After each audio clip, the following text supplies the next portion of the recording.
Judas, do 8 ao 13, é o texto que estamos expondo. Peço aos irmãos, portanto, que abram suas Bíblias nesse trecho da palavra de Deus. Judas, do 8 ao 13. Começamos a expor estes versículos na última oportunidade e continuaremos, seus irmãos, numa série de pregações, no conjunto de pregações. Essa é a segunda pregação do sermão intitulado Marcas Distintivas dos Apóstatas. Marcas Distintivas dos Apóstatas, a parte 2. Diz a inerrante palavra de Deus: Ora, estes da mesma sorte, quais sonhadores alucinados, não só contaminam a carne, como também rejeitam governo e difamam autoridades superiores. Contudo, o arcanjo Miguel, quando contendia com o diabo e disputava a respeito do corpo de Moisés, não se atreveu a proferir juízo infamatório contra ele. Pelo contrário, disse: o Senhor te repreenda. Estes, porém, quanto a tudo o que não entendem, difamam. E quanto a tudo o que compreendem por instinto natural, como brutos sem razão, até nessas coisas se corrompem. Ai deles, porque prosseguiram pelo caminho de Caim, e, movidos de ganância, se precipitaram no erro de Balaão e pereceram na revolta de Corá. Estes homens são como rochas submersas em vossas festas de fraternidade, banqueteando-se juntos sem qualquer recato, pastores que a si mesmos se apacentam, nuvens sem água impelidas pelos ventos, árvores em plena estação dos frutos, destes desprovidas, duplamente mortas, desarraigadas, ondas bravias do mar, que espumam as suas próprias sujidades, estrelas errantes, para as quais tem sido guardada a negridão das trevas para sempre. Amém. Oremos. Senhor Deus, te pedimos, ó Deus, com todo temor, Senhor, e toda humildade,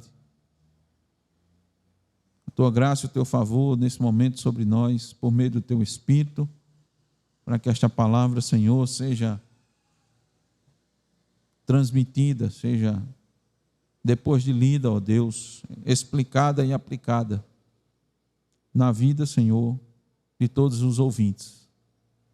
Para isso, ó Deus, não podemos fazê-lo segundo a nossa força, segundo a nossa condição, o nosso conhecimento, nada de nós, ó Deus, nada, absolutamente nada. Então, ó Deus, que teu Espírito seja conosco nesse momento. Uma mensagem, ó Deus, tão necessária e oportuna para a tua igreja. Num alerta, Senhor, onde a igreja verdadeira precisa ouvir, precisa estar atenta, precisa se precaver, ó Deus, dadas as investidas que o inimigo das nossas vidas faz, por meio, Senhor, dos apóstatas. Concede, meu Deus, entendimento aos ouvintes, que teu Espírito, ó Deus, fale, Senhor, de forma profunda, e o Senhor esclareça, e o Senhor fortaleça a sua igreja para o combate, Senhor, combate verdadeiro, para que o Senhor, por meio dessa palavra, possa chamar, Senhor, a vida aqueles que estão mortos. É o que nós te pedimos, ó Deus, no nome de Jesus. Amém. Eu vou repetir, irmãos, o título do sermão: Marcas Distintivas dos Apóstatas, a parte 2. Nós vimos na primeira parte que o objetivo de Judas nesse texto é capacitar os crentes. A igreja precisa ser capacitada, precisa ser instruída. A igreja, e quando nós dizemos igreja, nós estamos nos referindo a cada membro do corpo de Cristo. Cada membro. Não estamos falando simplesmente de maneira genérica, muito menos nos dirigindo especificamente para o pastor ou para os oficiais da igreja. Sempre a mensagem aqui é para toda a igreja. A igreja, como os irmãos sabem, temos enfatizado, ela, na palavra de Deus, ela tem várias metáforas. Uma delas é que a igreja é composta de soldados. Nós somos soldados que precisam estar devidamente preparados para as batalhas. Nós vivemos num campo de batalha. Enquanto estamos aqui nesse mundo, estamos peregrinando. Deus nos reuniu num local. Deus nos reuniu numa igreja local. Deus nos organizou numa igreja local para o auxílio mútuo e para nos fortalecermos contra o inimigo. O cabeça da igreja é Cristo. O cabeça do corpo é Cristo. O general do exército é Cristo. O rei desse reino que nós fazemos parte é Cristo. E nós ouvimos a sua voz. E Cristo fala por meio dos seus ministros. Cristo usou Judas aqui para preparar os primeiros destinatários dessa carta, como também deixou registrada essa carta para que toda a igreja também pudesse se preparar, toda a igreja em todos os tempos, que a gente chama de igreja universal, para se preparar, para diagnosticar, por meio de determinadas marcas distintivas, os apóstatas, os falsos mestres, porque há uma variedade muito grande deles. Eles têm características semelhantes, mas também tem muitos. Alguns apresentam algumas marcas mais do que outras. E isso aqui, irmãos, precisamos estar bem atentos. Você tem que conhecer todas as marcas, todas as características. Porque nem todas essas marcas aparecem assim, de forma muito patente em todos. Alguns aparecem mais do que outros. Então você tem que estar muito, muito atento, ligado, para dizer: olhe, isso aqui é perigoso. Essa fala aqui vem de uma pessoa, isso aqui é um apóstata. Veja a característica dele. Veja em que é que ele crê. Veja o que é que ele defende. Veja qual é a sua postura. Como é que ele é? Judas nos ajuda mostrando: olhe, os apóstatas são como sonhadores alucinados. A primeira característica, a primeira marca, sonhadores alucinados. Aquelas pessoas que vivem em um mundo paralelo que eles imaginam, que eles idealizam para si. Eles fazem a leitura do nosso mundo por meio da sua própria ótica, da sua própria visão, que é uma visão distorcida da realidade, como se eles estivessem em outro mundo. Eles estão vivendo aqui, mas como se estivessem em outro mundo. Como isso se dá, irmãos? Nós demos o exemplo, um dos exemplos foi da batalha espiritual, onde essas pessoas caracterizam Satanás como um tipo de Deus do mal que possui total autonomia em suas ações, como se Satanás pudesse fazer o que ele quisesse. Tendo o poder que tem, ele estivesse livre para fazer, e do outro lado está Deus lutando para desmanchar os maus feitos de Satanás. Certamente os irmãos já viram esse tipo de definição de Satanás, ou de leitura do mundo. Então as pessoas enxergam a ação de Satanás em absolutamente tudo, com poder. E eu disse para os irmãos, sinceramente, Satanás gostaria de ter o poder que essas pessoas dizem que ele tem, porque ele não tem poder de fazer o que quer. Quando nós vemos na palavra de Deus que Jesus, quando veio, ele impôs uma derrota esmagadora a Satanás. Ele triunfou sobre os poderes malignos na cruz. E a palavra de Deus nos diz que ele despojou os principados e potestades. Despojou. Tanto é, irmãos, que quem mais queria que Cristo não fosse para a cruz era Satanás. Porque lá estava a derrota dele, enquanto outros pensavam que Cristo foi derrotado, ali estava a vitória. Ora, Satanás usou dos seus seguidores para dizer: se tu és mesmo Cristo, desce da cruz, salva-te a ti mesmo. Não é? Salve sua vida, você não é Deus? Como é que Deus morre desse jeito? Então, por isso que para os judeus isso era um escândalo. Para os gentios isso era loucura. É uma coisa inimaginável. Não cabia. Então, os apóstatas são sonhadores alucinados. Eles veem a realidade, mas vivem num mundo, em outro mundo, e fazem outra interpretação do mundo. Tem uma compreensão de Deus, tem uma compreensão de Satanás, tem uma compreensão da vida bem diferente. E eles trazem isso na sua doutrina, na sua teologia. Fiquem muito atentos. Segunda característica que nós vimos é que eles são imorais.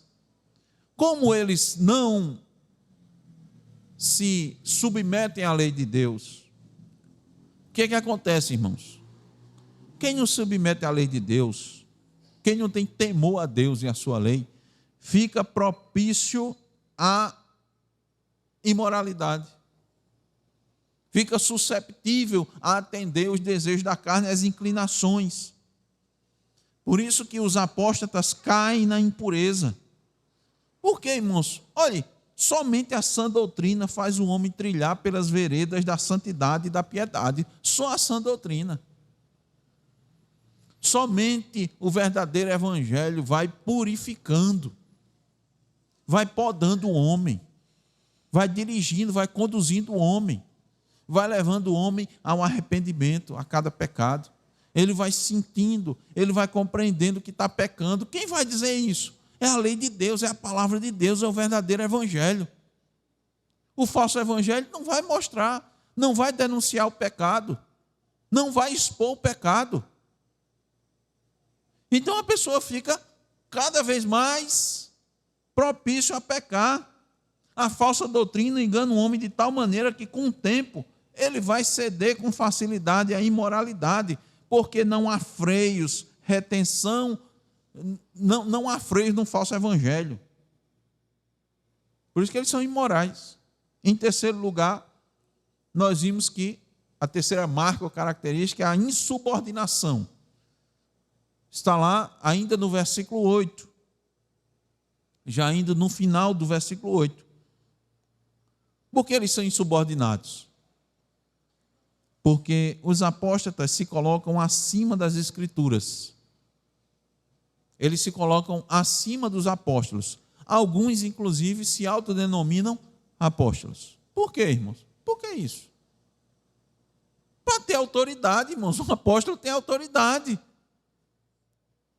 Os apóstolos, que só foram aqueles que Cristo escolheu e designou na sua palavra, os irmãos sabem, além dos 12, depois Matias, que substituiu Judas, e depois o apóstolo Paulo, nascido como um fora de tempo, como ele mesmo diz.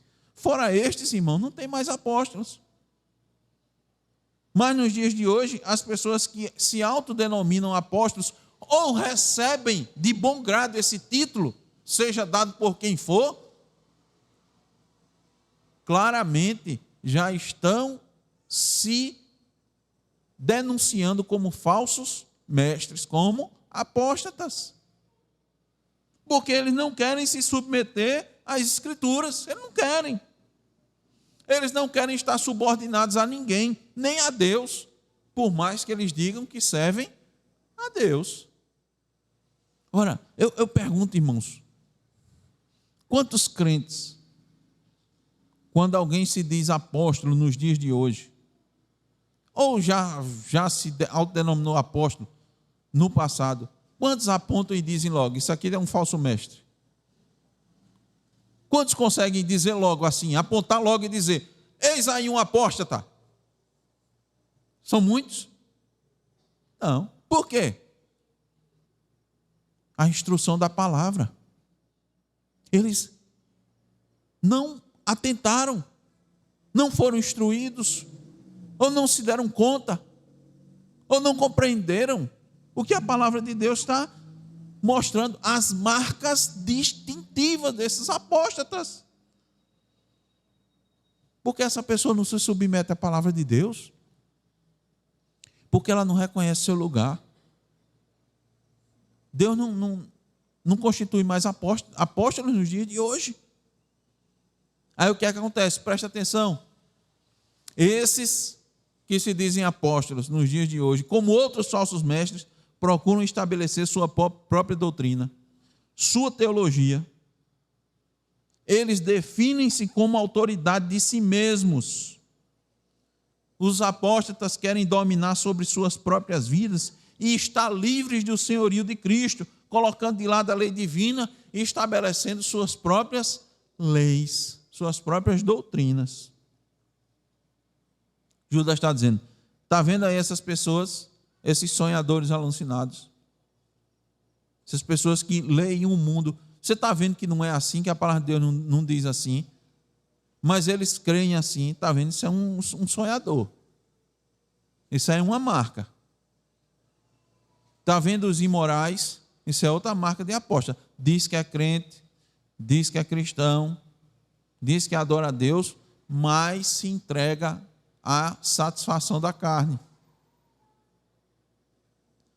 Está vendo que ele não se submete à palavra de Deus?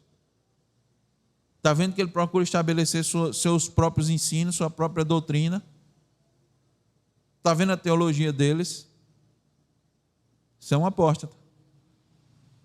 Eu quero trazer nessa oportunidade mais algumas marcas distintivas para os irmãos. A última marca ainda está no finalzinho do versículo 8. Eu vou ler novamente o versículo 8 para os irmãos e vou destacar essa marca.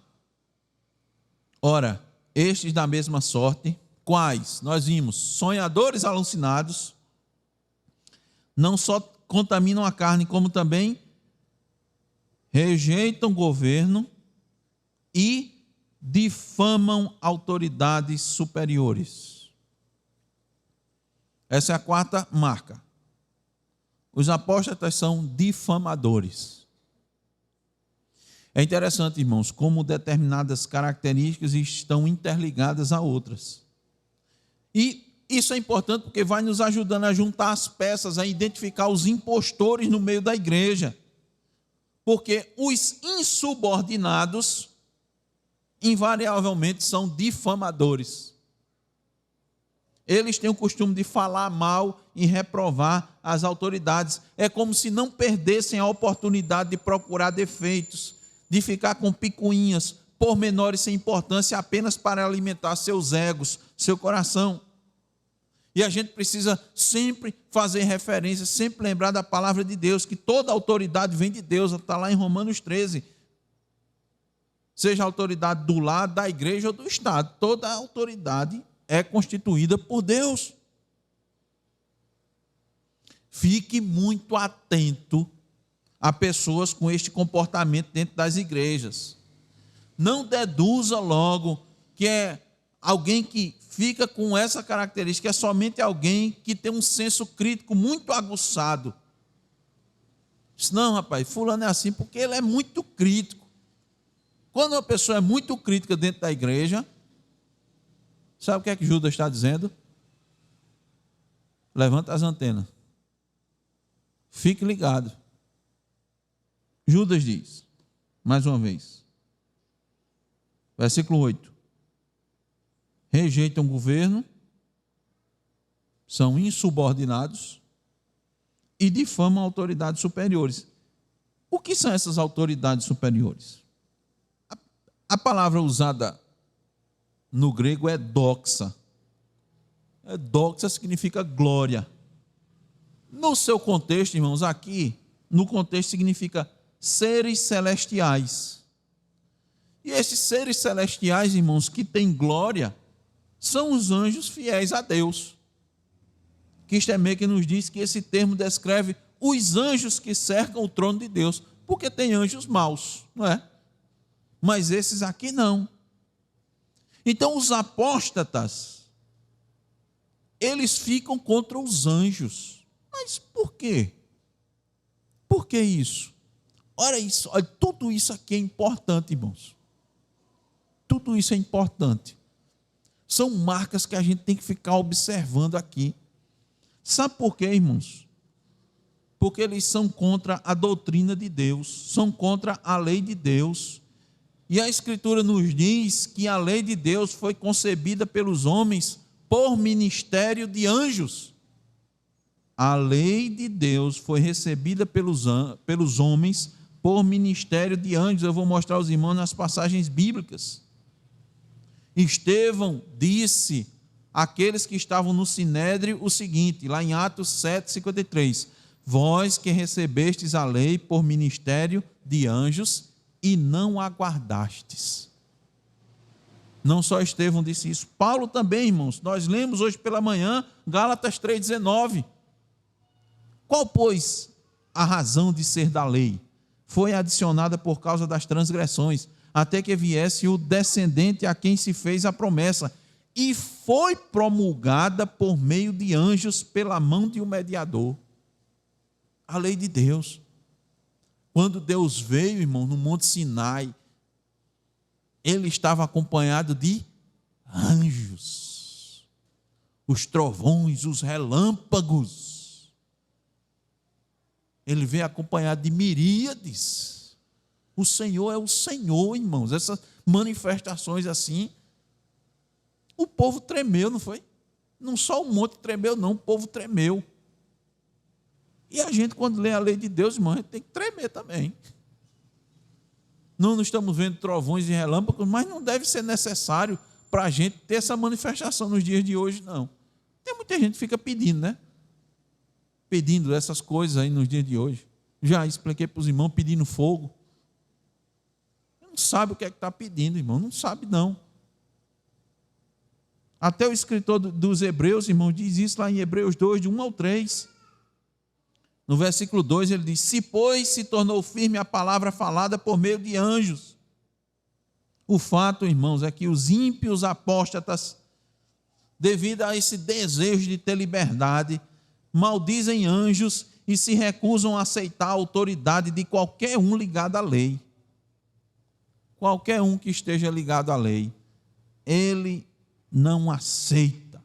Isso é muito importante, porque os apóstatas se opõem aos que amam a lei de Deus. Por isso que tem um combate, uma intensidade. Agora vamos ao versículo 9. Contudo, o arcanjo Miguel, quando contendia com o diabo e disputava a respeito do corpo de Moisés, não se atreveu a proferir juízo infamatório contra ele. Pelo contrário, disse, o Senhor te repreenda. Esse versículo é importante, irmãos, porque ele é um daqueles que, quero esclarecer aos irmãos, trouxe resistência para a igreja em receber a epístola de Judas como inspirada. Porque essa citação aqui, ela está registrada num livro apócrifo, chamado Testamento de Moisés. Ele foi recuperado, ele não tem mais, mas foi guardado as suas citações. Isso não quer dizer, irmãos, por Judas citar essa passagem, que ele está considerando esse livro apócrifo como inspirado, mas ele está usando exemplos da tradição oral. Isso era aceito pelos judeus para ilustrar e esclarecer os seus ensinamentos. Os ensinamentos, sim, de Judas é que são inspirados. O versículo 9, esclarecendo para os irmãos, ele cita o fato de um arcanjo, citado inclusive pelo profeta Daniel, como o grande príncipe, o defensor do povo de Israel. Está lá em Daniel 12:1. Esse arcanjo, irmãos, escolheu não repreender o diabo. O diabo, irmãos, é uma criatura divina, de grande poder. Miguel é uma criatura divina, de grande poder, acima até de Satanás. Essa criatura, acima de Satanás, evitou proferir uma repreensão, dizendo apenas que Deus iria repreendê-lo por causa da contenda em torno do corpo de Moisés. Sabemos que Deus foi quem enterrou Moisés e ninguém sabe o lugar exato de sua sepultura. Está lá em Deuteronômio 34, 6. Aqueles que proferem insultos, que são difamadores de Judas, deveriam observar bem o comportamento do arcanjo Miguel. É isso que Judas está querendo dizer. Para um dos comentaristas, irmãos, de muita confiança, ele diz que Miguel tinha todo o direito, o arcanjo Miguel tinha todo o direito de reprovar Satanás, mas não o fez. O que dizer da ousadia desses apóstatas? O que dizer desses? Olha o que é que Judas diz a respeito deles no versículo 10. Estes, porém, quanto a tudo o que não entendem, difamam. E quanto a tudo o que compreendem, por instinto natural, como brutos sem razão, até nessas coisas se corrompem. Esse versículo, irmãos, é um reforço. Judas está dizendo, meus irmãos, essas pessoas não devem jamais ser ouvidas. Rechacem, não ouçam, reprovem, identifiquem, porque essas pessoas, o que elas não entendem, elas difamam. Porque, irmãos, são sonhadores, não são sonhadores. Esses sonhadores não têm discernimento espiritual. Eles interpretam o mundo à sua maneira, que é por instinto. E como pensam como brutos, como animais brutos, não admitem estar errados. Essa brutalidade aí é nesse sentido também. Eles não reconhecem que sua visão de Deus, do mundo, do céu, de Satanás, está errada. O nível que eles chegam é tamanho que se corrompem com as coisas que satisfaziam os sentidos do corpo. Eles não têm moderação, eles não têm domínio próprio. Eles se entregam. Calvino diz, irmãos, que eles se empanturram excessivamente, como os porcos que se enrolam na lama. É assim que eles agem. São difamadores, brutos. O que eles não entendem, difamam. E como brutos sem razão, aquilo que entende por instinto natural, por instinto, eles se corrompem, se entregam. Algo que eles deveriam se controlar, como a comida, a bebida, os impulsos sexuais, eles se corrompem. Não tem controle de si mesmo. Que marcas distintivas dos apóstolos Judas mostrou? A quarta aqui, que eu mostro para os irmãos na sequência, são difamadores. Você vê uma pessoa que difama, é uma marca de um apóstata. Mas ainda eu quero trazer outra marca. Está no versículo 11. Quero que os irmãos acompanhem a leitura. Ai deles, porque prosseguiram pelo caminho de Caim e, movidos de ganância, se precipitaram no erro de Balaão e pereceram na revolta de Corá. Que marca é essa, irmãos? Eles são discípulos de perversos. Olha quem eles estão seguindo: Caim, Balaão e Corá. Eles olham para esse exemplo e seguem. O seu agir manifesta, demonstra claramente que eles fazem tal qual Caim, Balaão e Corá. Uma forma bem eficaz de identificar um apóstata é observar quem ele segue, quem ele imita, quem ele admira. Em outras palavras, de quem ele é discípulo. nas suas palavras, nas suas ações, ele vai manifestar de quem ele é discípulo. Que é o seu, na linguagem acadêmica, ele diz, o seu referencial teórico. O objetivo de Judas, já digo para os irmãos de novo, é identificar com rapidez esses homens e não se deixar influenciar por eles, porque eles são sorrateiros e podem com facilidade desviar um crente ingênuo do caminho da verdade. Judas é muito claro quando usa uma linguagem de alerta, de advertência, uma linguagem de condenação bem conhecida, tanto dos profetas do Antigo Testamento, quanto da linguagem do Novo Testamento, que são os ais. Ai deles. Cristo usou, irmãos. Paulo também falou. Paulo falou até de si mesmo, disse, ai de mim. Então, todas as vezes que você se deparar com a palavra ai, precisa ficar muito atento. Cristo usou para amaldiçoar Corazim e Betsaida. E pronunciou 7 ais contra os fariseus, está lá em Mateus 23. Por que então os apóstatas receberam um ai de Judas? Porque eles estavam seguindo o exemplo de perversos e não de piedosos. Eles estavam sendo discípulos de ímpios. Agora eu quero que os irmãos prestem atenção.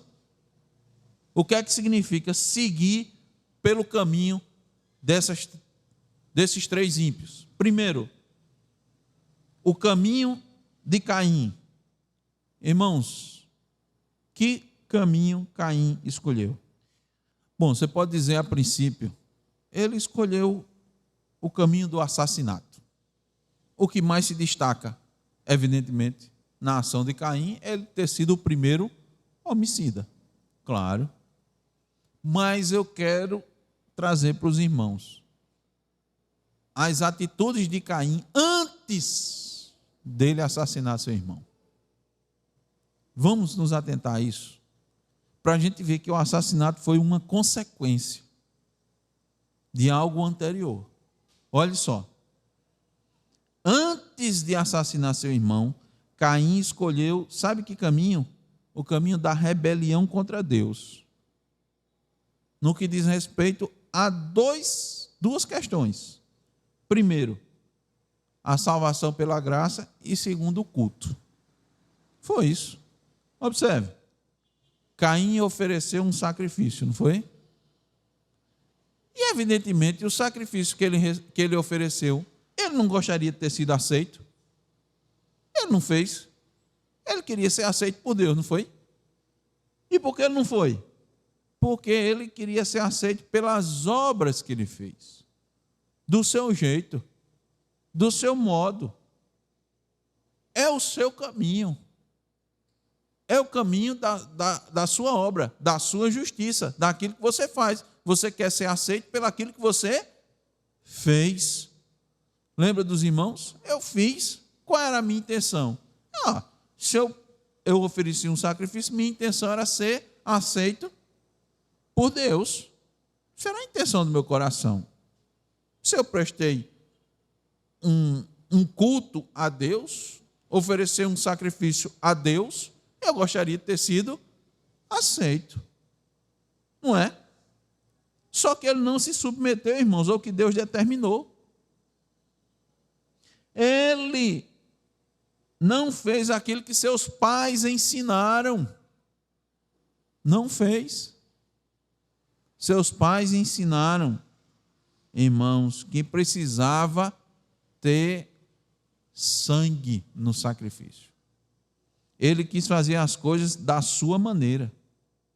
Ele abandonou a graça pela sua justiça, pelas suas obras. Ele resolveu oferecer um culto a Deus à sua maneira e não se sujeitou aos princípios de Deus.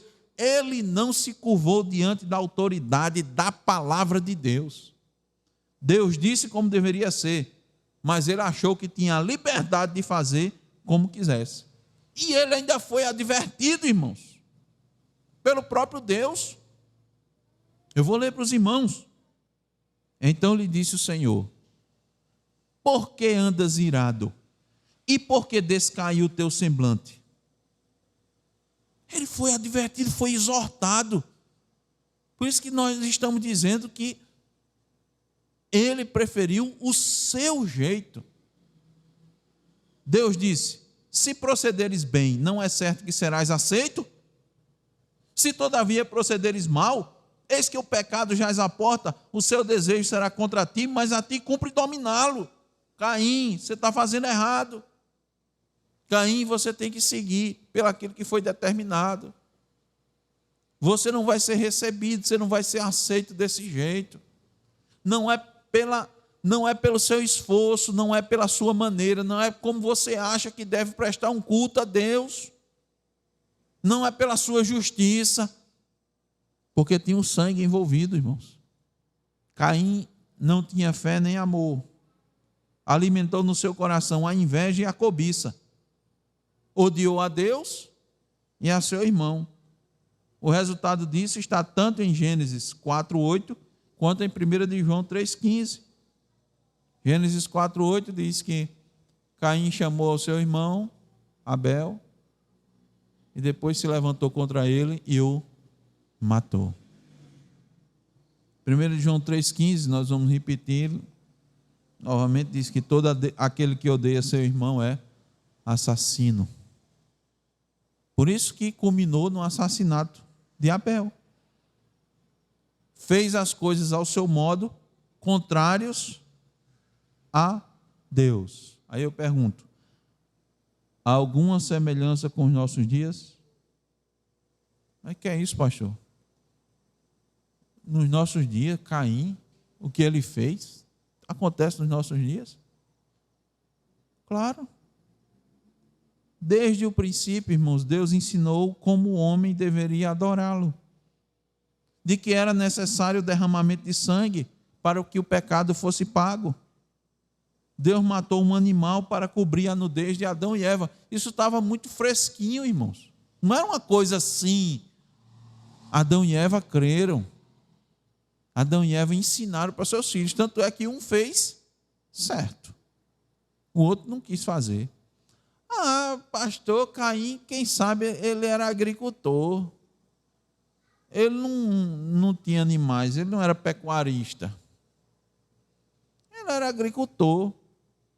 Então ele plantava, então ele, quem sabe, pegou os melhores, né? Os melhores frutos, as melhores árvores, e ofereceu a Deus aquilo que ele tinha. É a intenção? Não, ele não se submeteu à determinação divina. Ele não compreendeu. Tudo isso, irmãos, já apontava para Cristo, o Cordeiro Pascal, o sacrifício perfeito que seria realizado na cruz. Caim desprezou tudo isso com culto à sua maneira. Significa dizer, irmãos, que Caim desprezou, sabe o quê? O princípio regulador do culto. Já tinha pensado nisso? Pastor, isso é uma expressão nova. É uma expressão nova, mas está na Escritura desde Gênesis. Ele desprezou o princípio regulador do culto. A mesma coisa se faz hoje em dia. As pessoas fazem um culto que eles acham que Deus vai aceitar. É aqui o que nós temos. É isso que nós temos. Essa é a nossa cultura. Eu já escutei muitos. Essa é a nossa cultura. Então nós vamos oferecer um culto de acordo com a nossa cultura. Caim fez a mesma coisa. E Deus aceitou? Que é isso, pastor? O senhor agora vai determinar? Não, é Deus que está determinando. Sempre foi. Então Caim apresentou um culto da sua maneira, do seu jeito, com os seus elementos. Como se hoje em dia se apresenta aí um culto antropocêntrico, idólatra, que é voltado para agradar o homem, segundo o seu querer, segundo as suas obras. O culto de Caim, ao invés de aproximá-lo de Deus, o afastava ainda mais. Da mesma forma, qualquer culto que não segue os preceitos divinos, afasta o homem mais de Deus e o transforma em idólatra. Que caminho é esse?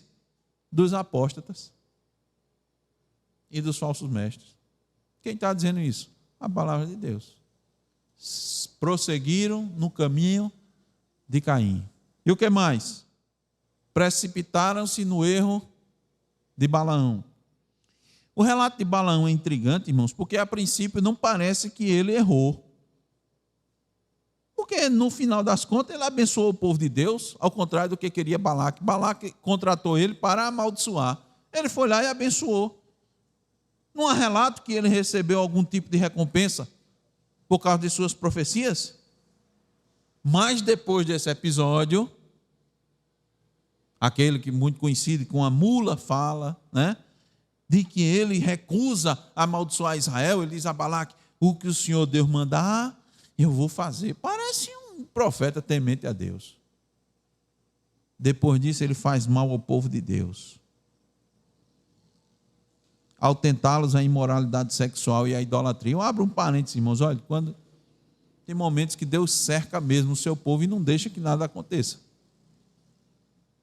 Deus cercou mesmo, disse: Balaão, você não vai amaldiçoar, você não vai amaldiçoar. Apareceu a ele e ele abençoou, 3 vezes abençoou.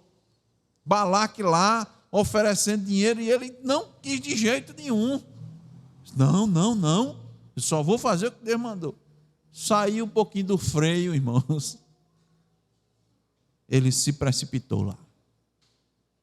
Fez o povo de Deus. Levou o povo de Deus à imoralidade sexual e à idolatria. Está lá em Números 31:16.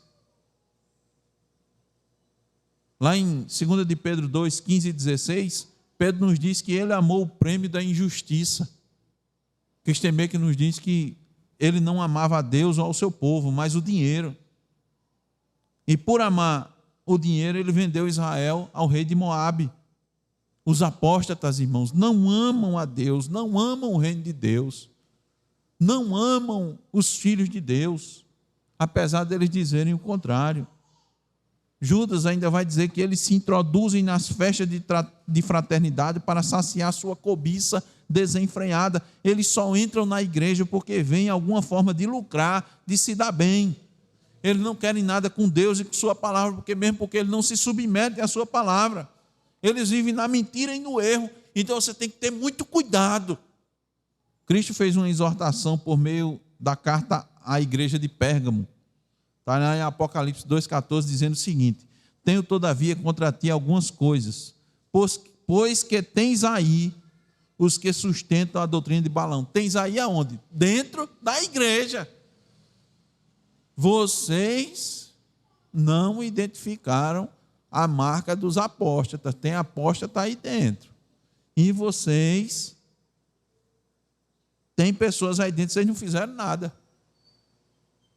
O qual ensinava a Balaque a armar ciladas diante dos filhos de Israel para comerem coisas sacrificadas aos ídolos e praticarem a prostituição. Este pecado aqui que Cristo está se referindo, aqui em Apocalipse, falando da igreja de Pérgamo, é o pecado de Israel em Baal-Peor, está lá em Números 25. Nesse pecado, irmão, cerca de 24 mil morreram de uma praga. 24 mil do povo de Deus. E milhares de midianitas morreram no campo de batalha. Dentre os que morreram estava Balaão. Números 31, 8. O que os apóstatas fazem, irmãos, é entrar na igreja para se beneficiar das ovelhas. São insaciáveis e buscam sugar até o último centavo. O que ele pudesse aproveitar das ovelhas, eles vão se aproveitar. Alteram a mensagem do evangelho para atrair os nécios, os sem sabedoria, e assim saciam a sua ganância. Por fim, eles destroem a igreja por meio das suas heresias. Balaão foi destruído. O destino deles é a destruição. Eu pergunto, quantas igrejas não estão sendo destruídas? Veja, estão sendo. Ou algumas já não foram destruídas. Quantas almas não foram enganadas e mortas pelos apóstatas e falsos mestres? Quantos no dia de hoje, não estão se banqueteando, festejando em flagrante adultério espiritual por meio de cultos que ofendem a Deus? Enquanto isso, os apóstatas estão lucrando. Eles trazem uma doutrina que alimenta a carne, que afaga o coração dos ouvintes, que contribuem com a alegria dos ouvintes. As pessoas vão para os cultos e saem alegres, saem com seus egos inflados, com promessas de prosperidade financeira, de vitória. Mas é uma vitória sem luta contra o pecado, contra a carne, contra a cobiça. Saem da igreja sem ouvirem sobre a lei de Deus, sobre o juízo divino, sobre a ira vindoura.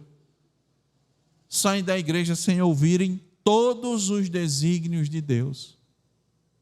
Eles vão ouvir um evangelho falso, falsificado, adocicado, adaptado ao gosto, ao sabor, ao paladar do ouvinte. Porque os apóstatas são condenados? Primeiro, eles prosseguiram pelo caminho de Caim.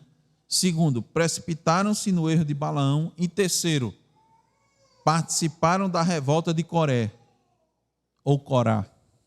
Algumas traduções dão Corá, outras Coré. Por quê? Porque os apóstatas são insubordinados. Nós não vimos essa marca? Eles não querem estar debaixo do governo divino. E o governo divino, irmãos, entendam, é estar debaixo daqueles que Deus colocou para governar, quer na família, na igreja e no Estado. Foi assim que procedeu Corá, Datã e Abirão. Eu vou ler para os irmãos, preste atenção.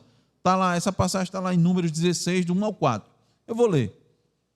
Corá, filho de Isá, filho de Coate, filho de Levi, tomou consigo a Datã e a Abirão, filhos de Eliabe, e Aon, filho de Pelete, filhos de Ruben. Levantaram-se perante Moisés com 250 homens dos filhos de Israel, príncipes da congregação, eleitos por ela, varões de renome. E se ajuntaram contra Moisés e contra Arão, e lhes disseram: basta, pois que toda a congregação é santa, cada um deles é santo, e o Senhor está no meio deles. Porque, pois, vos exaltais sobre a congregação do Senhor? Tendo ouvido isto, Moisés caiu sobre o seu rosto. Não foram poucos.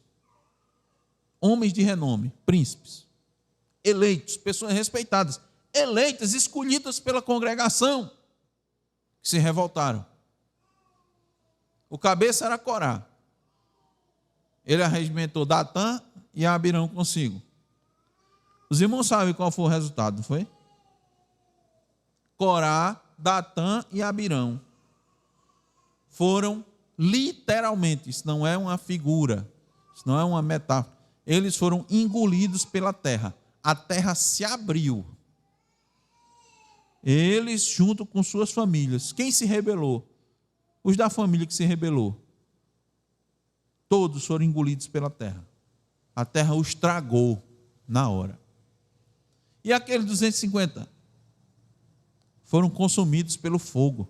250 príncipes, homens de renome. Eu já disse antes para os irmãos pregando, Deus não tem problema com números não, com quantidade não.